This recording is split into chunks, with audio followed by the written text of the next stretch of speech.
The Pacer Performance System version 2 2022 software release is a considerable update on previous versions. This has been driven by the evolution of the Woodway Curve3 and Force3 treadmills. The very first version, released more than a decade ago, incorporated a 30 pulse per revolution tachometer and was limited to a maximum sampling rate of 200 Hz. With release 2, the 30 pulse per revolution tachometer was replaced by a 600 pulse per revolution tachometer. This provides 20 times more pulses per movement of the treadmill deck, greatly increasing resolution of measurement of displacement and subsequent calculation of velocity and acceleration. But the Mark II was still limited in sample rate to 200 Hz. In 2021, the 1000 Hz sample rate was introduced. This is providing 5 times the rate of sampling compared to the Mark II.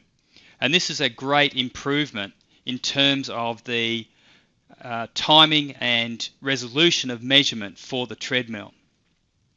Now, these improvements and updates in the hardware permitted much more precise measurement and allowed us to greatly increase the accuracy and the various parameters which are produced and measured from the Pacer Performance software. Now, the initial treadmill was designed for maximum sprint speed, sprint endurance, and repeat sprint testing and training. So it was perfectly suitable for these activities, both in terms of the testing environment and also for training athletes. Now, we were then asked to incorporate some measurements of gait, and gait analysis was certainly possible, but there were limitations. The higher resolution and faster sample rate with the latest hardware has permitted a much more in-depth gait analysis, including left to right comparison in real time with the latest Curve3 and Force3 treadmills from Woodway. I have opened a previously recorded trial which has been recorded on a Woodway Curve3, sampling at 1000 Hz and using a 600 pulse per revolution tachometer. So we can examine the vertical force, and you can see that this is a trial over some 38 seconds here. And if we examine the speed, it's from a standing start, and then they accelerate up, and then they're running at a relatively constant velocity here, right through to the end of the test here. The enhancements to the hardware of the Woodway Curve3 and Force3 have really opened a lot of capacity in terms of much higher fidelity gait analysis. So I will just now select a section of this particular trial from about 5 seconds to 35 seconds where the athlete is running at a relatively constant velocity. And we'll select the gait tab here, and we can see the individual analysis of each step and the results, which we'll display here for step length and step rate.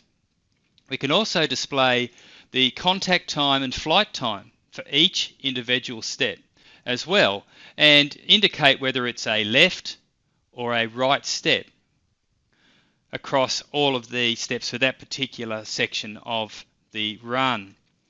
Now, from there we can also look at a compilation of all of the left and right force output. So we'll look at the vertical force first for the left and the right leg.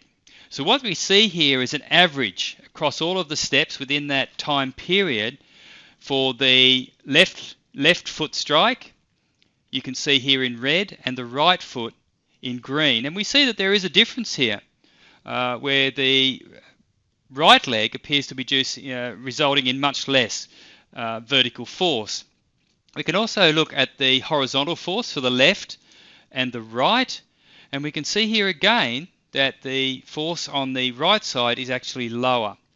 Now, this particular athlete does have a right limb, right lower leg injury, and that is demonstrated quite nicely here when we look at the cumulative or the aggregated force output in the vertical and horizontal directions.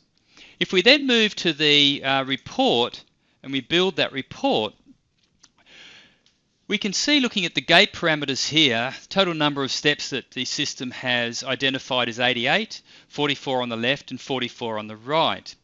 Now if we have a look here at the average and the left and right and then the ratio between them, we see not much difference here in terms of rate or length, step length there. But if we have a look at the horizontal force, 38 compared to 34 newtons, vertical force 1137 versus 1063 newtons, so that's about 1.07, so about a 7% difference there, around a 10% difference you can see there in horizontal force. The flight time is slightly longer off the left foot than the right foot, as expected given the higher vertical force that we're seeing there. And also the contact time is slightly lower, although it's a very small difference, but slightly lower on the left foot. The power output is also higher from the left foot compared to the right, and that's a difference there of around 9%. So the overall symmetry index, which averages the ratio between the horizontal force, vertical force and the power output, is around 1.088, or roughly 9% different, favouring or higher on the left leg. So this is the much more in-depth gait analysis that can be performed because of the higher resolution and higher sampling rate afforded by the latest Woodway Curve3 and Force3 treadmills. And this is quite exciting because being able to generate this gait data so quickly, it's generated immediately once they complete the trial, and this is very, very helpful for looking at the impact of injury and then rehabilitation and even making return to play decisions.